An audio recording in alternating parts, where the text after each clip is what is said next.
Tashti në qoftë se ti mundesh t'i japësh, t'i njofësh Vučićit në momentin në cilin flet këtë lloj kapaciteti për ta menduar luftën si një zgjidhje të problemeve të brendshme, e shoh pak të vështirë për shkak sepse edhe autonominë për ta ndërtuar narrativën e luftës nuk e ka. Ajo që mundet që të ndodh, ose gjëja më e pritshme është që të ndodh që ne fal Zotit ose fal inteligjencës. Fal Zotit Trump. Jo, flas për nahjen ton, fal Zotit, fal inteligjencës shërbimeve të inteligjencës të Kosovës. Fal nuk e di, aparatit policor të Kosovës u parandalua, ishte se nuk du t'i japim meritat kryeministrit. Mirë, jo. Nuk do t'i japim, natyrisht do t'i njihen, por fal shumë rrethanave. Po edhe fal intensitetit dhe vendosmërisë së shtetit Kosovës, u parandalua ishte sulmi Banjskës. Po, me vërtet është. Tashti, mënyra më e mirë që ti mund të ndërtosh një narrativ ndërhyrje është jo ajo e luftës frontale drejt për drejt, por është hapja e një fronti të brendshëm. Yshtja ose tentativa për të militarizuar një minoritet etnik. Okej, po. Nëpërmjet luftës, nëpërmjet një kryengritje. Po. Pra, të ndërtosh një narrativën e një konflikti, të ndërtosh bësh një luftë hibride ndaj një shoqërie, të përgatisësh një çarje të madhe shoqërore, të militarizosh një grup, pra t'i vendosësh grupet përballë njëri tjetrit dhe më pas ta ushqesh. Qartë. Dhe është ajo që ka bërë Rusia në Gjeorgji. Në Gjeorgji, po. Në Lugansk, ajo që ka bërë Rusia në Moldavi. Qartë. Dhe praktikisht ti të mundohesh që të mbash nuk e di, është një ekzistojnë shumë pulla të vendeve të cilat nuk janë anëtarë të UPUT, Unionit Universal Postar, dhe janë pikërisht të këtyre republikave të cilat ose të këtyre shteteve të cilat nuk njihen nga të tjerë. Këto shtetet separatiste që ndahen, po themi, dhe Nagorno-Karabaku ose Abkhazia, ka qenë dikur Axharia, etj, Transnistria kështu me radhë. Për te këtij aspektit egzotik, janë territore të cilat kanë një shteti i cili e ushqen. E vërtet është. Serbia mund të ushqejë Republika Srpskën, mund të ushqente një lloj separatizmi i cili jo detyrimisht mund manifestohej si shkëputje nga Serbia, po si një entitet territorial brenda Kosovës. Dhe një entitet territorial autonom ose me autonomi të zgjeruar brenda Kosovës është shumë herë më tepër problematik se sa shkëputja me luftë. Se sa shkëputja. Sepse natyrisht do të luante rolin e atij termitit i cili të futet në parket dhe në 20 vjet ta gryn dhe ta ha të gjithë parketin dhe ta ha shtetin. Pra dhe ideja e Republika Srpskës ose që bën shumë gjatë natës, dhe detyrim dhe në gjuhën se i gjetëm kur dhe në anglisht në terminologjinë e spionazhit gjithmonë kur përmendet emri i spionit quhet the mole. Po Mola. Mola është i infiltruari. Mola që ha nga brenda, që fut jo vetëm tash shkatron nga përbrenda strukturën, atë le zhguallin, le vetëm zhguallin nga brenda e ka bluar gjithë materien, por Mola që fut edhe helmin e ndarjes ose të konfliktit shoqëror, siç ka ndodhur edhe siç është tentuar të bëhet në Kosovë. Po, në fakt ti Viola mendon se do ishe gati për luftë, se folën për gratë në luftë, në pjesën e parë. I sekond. Mirë edhe ky. Mbaj akoma, kështu që sa seriozisht mund ta marrim. E kemi ne këtu në Shqipëri, kemi marrë në Shqipëri çështjen. Ne nuk e kemi. Egon, po thua më Egon, mua më gjuri kur do bjerë shitin thua për luftë. Ne nuk e kemi marrë. Apo jemi me atë që na mbron Amerika. Ne jemi me atë që teorikisht jemi me atë që na mbron Amerika. Siç e folëm edhe pak më parë, niveli i marcialitetit në një shoqëri demokratike jo detyrimisht duhet jetë i lartë. Varet edhe shumë nga manifestimi I rrezikut, nga imazhi I armikut që ti ke. Pra, fjala vjen, niveli I marcialitetit është shumë I lartë, marcialiteti në kuptimin e ndjeshmërisë. Niveli I marcialitetit mund të jetë është më I lartë në një shoqëri si Greqia apo Turqia, sesa ç'është në fjala vjen në Shqipëri. Shqipëria teknikisht sot që flasim nuk ka ndonjë armik natyral. Okay. Edhe me Serbinë ne na ndan. Dhe po ta shohësh ka marrë një pozicion shumë neutral në Ballkan. Po jo, edhe për shembull, fjala vjen edhe një vend si puna Malit Zi, nuk është se ka në një armik. Përveç vetëm rrezikim për shembull Malit Zi mund të jetë rinkorporimi brenda Serbisë në statusin e një lloj pseudo federate të re post-jugoslave, ose një lloj federate siç ka qenë përpara Serbi-Malizi. Po neve si shoqëri nuk jemi të përgatitur, dhe kur flas edhe për ne, mund të flas edhe për një shoqëri si Portugalia apo Spanja. Ka vende që kanë një niveli përgatitje më të lartë, sepse varet edhe nga pozicioni politik që kanë pas në histori. Fjala vjen niveli marcialitetit në Francë është relativisht I lartë, por është shumë I ulët është relativisht I lartë. Mund të ekziston. Pra, kapaciteti që ti ke për ta mobilizuar opinionin, popullin në kuadrin e një ideje abstrakte, siç është se kombi ide në fundit kombi është ide abstrakte. Kombi është si thoshte Benedikt Anderson, është komuniteti imagjinar. Nuk është edhe aq imagjinar, po ne është ide abstrakte, ideja e kombit, nacionit, ideja që ti kur lufton duhet luftosh edhe për babën që të ka vdek, por edhe për ata që do vinë, që s'kan lind akoma. Kalamajt e kalamajve që do lindin më vonë. Pra ti je pjesë e një lloj si thosh mjeti historik që lëviz, por që I ka këmbët rrënjët I ka thellë në histori, por ka dhe një tartë me cila është pak a shumë e përcaktuar. Dhe ne ideja që njerëzit mund të vdesin për këtë ose mund të japin jetë, mund vetëmohen për këtë, natyrisht që ka luhatje në vende të ndryshme. Në Finland është më e lartë, në Shqipëri sepse është Rusia. Po, ngjitur. Në një vend si puna e Shqipërisë është pak a shumë më e ulët. Është një filozof italian, Esposito, që ka pas një teorinë ka një teori që ka të bëjë me vaksinime, me imunitetin, teorinë me imunitetin. Pra ideja që trupi mund të imunizohet aq shumë sa që duke imunizuar, atëherë e humb realitetin me patogjenin. Dhe duke humb realitetin me patogjenin, atëherë ai detyrimisht do psohet. Dhe për her pas here thotë një shoqëri ka nevojë për një farë niveli hapje, në mënyrë që si vaksina të perceptohet rreziku dhe kështu shoqëria përforcohet. Me këtë metaforë. Pra ke nevojë të sëmurësh nga pak ndonjëherë që të forcohet imuniteti. Që ti të forcohesh. Pra pak a shumë në një shoqëri niveli tash unë përkthej në termat e mi, niveli I armiqësisë nuk duhet të jetë absolut, por duhet të ekzistojë si armiqësi potenciale në mënyrë që në një moment historik të caktuar ti të përballesh, sepse kush është alternativa? Alternativa mund të jetë sidomos për vende si puna e Shqipërisë. Nëse ne marrim hartën e botës sot dhe I vëm në secilin prej vendeve që shohim, I vëm numrin e popullsisë.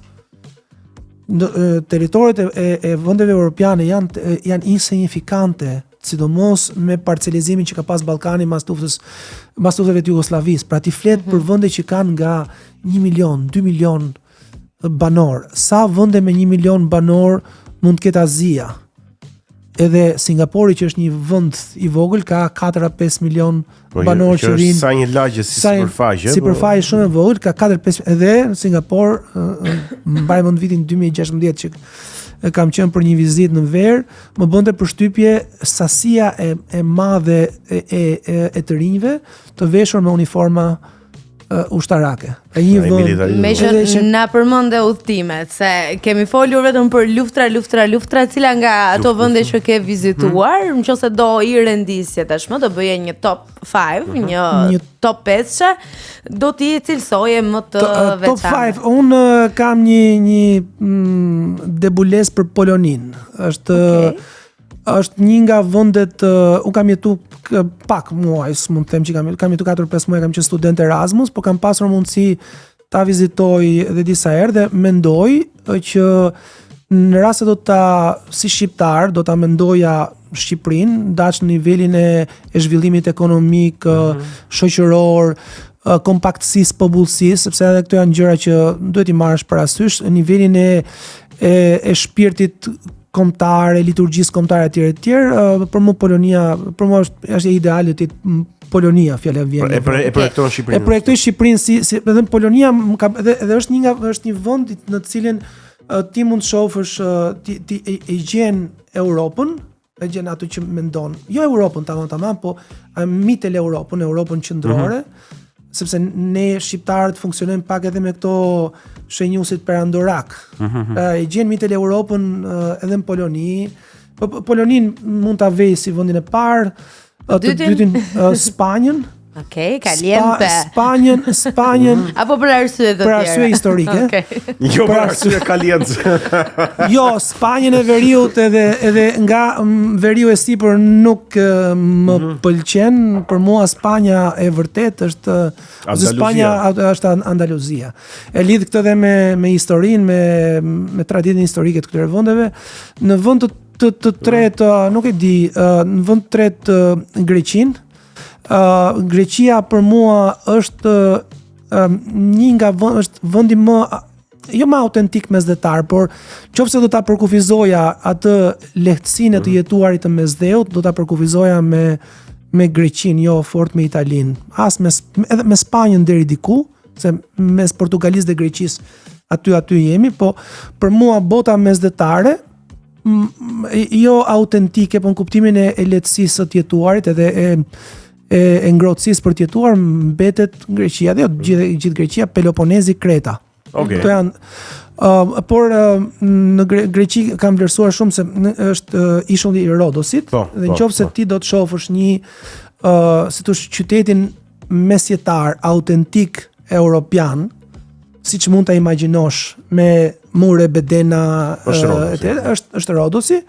Nëse do të shohësh një sintezë ose një përafrim mes Europës, mes botës perëndimore, mesjetare dhe botës islame osmane, është prapë Rodosi.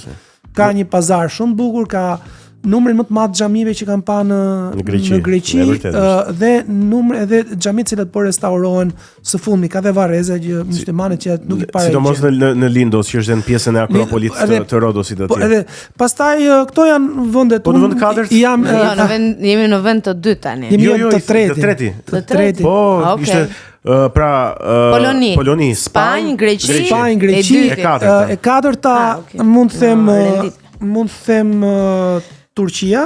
Okej. Turqia për shkak të Stambollit, po ta lidh pastaj thën pestin Vjena, Austria. Okej. Kjo për shkak të i ke shumë perandorake këto.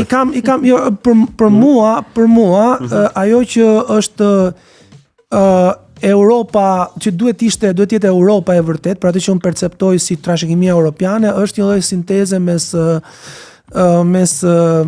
perandorisë austro-hungareze dhe asaj osmane. Interesante. Në rast se për shembull do kisha gjetur në perandorinë osmane një qytet i cili do t'i mishëronte shumë nga këto elemente modernitetit, melanxhit fetar, multikulturalizmit e tjerë, mund kishte qenë Selaniku, i cili fatkeqësisht nuk është për shkaqe të arsye të ndryshme, zjarri, dëbimit të shumë grupeve shoqërore etj.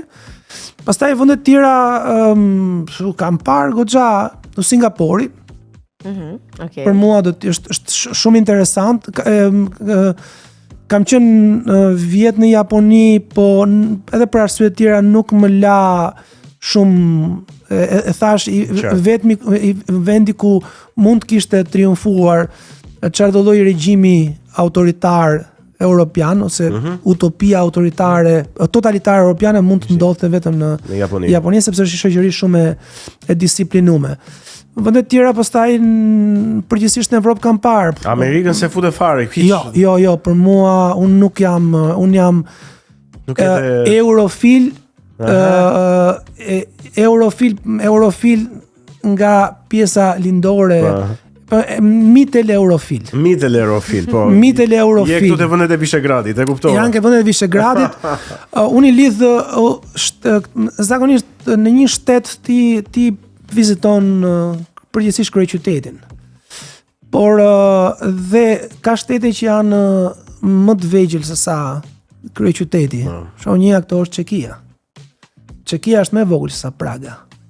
Praga shumë herë më e madhe se sa Çekia, si vend. Për atë që përfaqëson, për historinë që ka pas, për pozitën që ka pas brenda kësaj ide së Mitel Europës. Pak a shumë kjo është Mitel Europa, Turqia, Greqia. Po unë betem dhe jam unë nuk e di nëse e ka thonë apo jo Kadareja. Po lere Kadareja, po Italinë që ke studiuar dhe ke jetuar si ishte fare Italia. Nuk jam për shumë arsye nuk mund të them që jam italofil, por vlerësoj nga pikpamja, vlerësoj rajonet ndryshme, ndoshta nga që është një nga vendet që e kam parë më shumë. E ke njohur. Po shkonte si vizitor, do t'i pëlqente. Jo detyrimisht. Jo detyrimisht, po ka ca zona të Venetos që janë shumë suggestive, shumë interesante, qytetëve. Italia është vendi i qyteteve. Mund të them edhe për Romën që Romën e shef më tepër nga pikpamje historike, por nuk jam fans shumë i qyteteve të mëdha. Qofse do të them disa nota pozitive për Italinë, që kam për shembull mua më kanë bërë shumë përshtypje qyteti Barit. Bari. Un kam shkuar shpesh për shkak të studimeve të mia në Bari. Po Bari ka një veçori shumë interesante historike, ajo zona aty e Puljas edhe e Kalabria, Sicilia, sepse e para më pëlqen shumë arkitektura romanike, është para gotikes, dhe në Bari ti gjen shembuj të arkitekturës romanike, e cila është përzierë edhe pak me këto elementet bizantin e kështu me radhë. Për shkak të normanëve, për shkak të historisë normanëve, unë kam një farë dashurie për historinë e këtyre individëve self-made men që shkojnë në shekullin e 11 nga skutat e errta të Normandisë, zbresin dhe bëjnë mbretër në arkun e 20-30 vjetëve të jugut të Italisë, bëjnë nga fuqitë më të rëndësishme mesdhetare të mesjetës. Po këto Itali nuk e shoh si tërësi, si kompleks. Mund ta shoh jam i aftë që të gjej gjëra të bukura. Tani për ta mbyllur shprehjen e Kadares. Ta mbyllim me Kadaren apo jo? Shpreha e Kadares është, më duket se ka thënë diçka që ne jetojmë në lagjen më të bukur të botës, si dhe i referohet Evropës. Nuk e di nëse e ka thënë këtë. Nuk e di pse më është tiposur, ndofta nga që unë më shumë t'i e gjej veten, ta them me sinqeritet, sidomos mbas vizitës në Japoni, besoj që janë lagjet më të bukur. Janë lagjet më të bukur, ndofta pastaj mund ta reduktojmë edhe pak më shumë. Po në Japoni po të zbathur nuk bën çorape të pis. Çorapet e bardha, ato të bardha. Kur kam shkuar në Vjenë për herë të parë, e kam bërë këtë eksperiment në metron e Vjenës. Se doli me çorape? Isha me shapka. Okay. Ishte verë. Me shapka ecim gjithë. Jo, tentova eca zbathur pak, tentova ta vë këmbën nuk u bë pis, kështu që megjithatë them që nga hapësirat e jetueshme edhe për ato ndjeshmëritë tona kulturore, se me kalimin e një farë moshe njerëzit fillojnë edhe bëhen pak më konservator, le të themi, është hapësira europiano edhe ballkanike, nuk e them. Nuk ne në Shqipëri nuk është se ne kemi cilësi të keqe jetese për arsye që nuk varen nga ne. Po them që për shembull po ta krahasoj me një vend si Greqia, besoj që nëse ne do të arrijmë një nivel jetese afërsisht si Greqia ose pak më sipër sa Greqia do të ishte një vend shumë i këndshëm për të jetuar, sepse kemi edhe një natyrë edhe kulturë të cilët shpresojmë mos ta humbim. Pra të qenë një vend i vogël, një vend relativisht intim, ku ti ke, pavarësisht se ti nuk ke besim ke institucione, ti prap ke një farë besimi tek njerëzit. E vërtet. Edhe është gjë është gjë që ti e vlerëson. Ti Kjo na mban. Nuk jeton atë ftohtësinë e atyre vendeve të mëdha që s'njefi pari të dytin e s'di kush hyn e kush del. Ku praktikisht njerëzit mund të jetojnë edhe pa folur jo me ditë, po me muaj. E vërtet, e tmerrshme një depresioni pa parë, sidomos në vendet nordike për këtë arsye. Klej, unë të falenderoj shumë, Viola. Nuk ka luftë. Duhet të jemi të qetë. Dhe isha filluar shifja filxhan. Ishte arsyeja pse ne e ftuam profesor Klejdin vërtet për të sqaruar këtë pjesën. Apo s'do ketë, ne nuk bëm parashim se nuk shohim fallin. Jo, po si ai që parashikoi arrestimin e Maduros, se pesa kishte fituar. Në fakt, ishte insider trading, e dinte. Jo, i vetmi rrezik që ka mbajt mbi vete ka qenë që operacionit mos dilte me sukses, besoj. Ne këtu bëjmë analizë për kulturën, për politikën, geopolitikën, siç bëm sot në fakt, dhe nuk edhim fall, po fallin mund ta shihni në Cineplex duke nisur nga data 15 janar, pikërisht pra nga nesër. Film për të cilin ne kemi diskutuar shumë edhe në puntatat e para të Kinotekës me regjisorin edhe me protagonistin, pikërisht me Zebervokin ose Mariusin. Me Mariusin. Kështu që më në fund falli 2 del në kinema Cineplex, prej nesër mund të shkoni, të merrni biletën, blini biletën, zini vendin tuaj dhe ta shijoni. Dhe goni kuriozitet kam, është me filmi shqiptar pavarësisht cilësisë tematikave është popullor sot? Filmi shqiptar. Ka disa filma të cilët fitojnë popularitet. Përgjithsisht ata që bëhen duke vendosur në qendër karakteret më të veçanta dhe natyrën më të veçantë shqiptare. Pra, ca karakteristika që ne i kemi. Tani unë nuk kam që të kthej përgjigje, nuk i kam shifrat e sakta, po kam përshtypje që prodhimi i filmave shqiptar në 2-3 vitet e fundit ka arritur diku në 14-15 filma shqiptar, më shumë se sa gjatë kohës komunizmit me Kinostudion Shqipëria Sot, që ishte produksion shtetëror dhe nuk e kishte problemin e buxhetit edhe të çështjes financiare. Nuk i hyj pasaj cilësisë. Jo, nuk i hyjmë cilësisë, po themi ka interes. Ka interes dhe kjo është shumë pozitive. Ja, vërtet. Dhe mirë, meqense folëm për filmat, Klejd, ne kemi dëshirë që t'japim edhe dhurat, një bilet dyshe nga kinema Cineplex, është pa datë, mund të shkosh kur të duash, për cilin do film që ti e gjykon që ja vlen ta shohësh, qoftë në Teg apo qoftë në QTU ku gjendet kinema Cineplex, ta gëzosh me një nga fëmijët ose një mik, me këtë duash ti, këtë dëshirosh. Klejd, falenderojmë që ishe me ne në Kinotek në Sol. Urojmë dhe shpresojmë për zhvillime pozitive në këtë sferën geopolitike. Inshallah s'ka luftë. Ato shpresojmë gjithë. Në këtë momentit i përshëndesim edhe miqtan që na kanë ndjekur deri në këto momente në YouTube, në Spotify, në Radio Sol 89.0 FM. Ne do të shihemi të mërkurën e ardhshme, ndërkohë që mos na harroni se na gjeni në çdo rrjet social, gjithashtu edhe në YouTube dhe Spotify. Edhe po na pat siç e përmenda më herët. Edhe po na pat në rrugë na flisni, ë? Po, na përshëndesni kështu. Pafshim.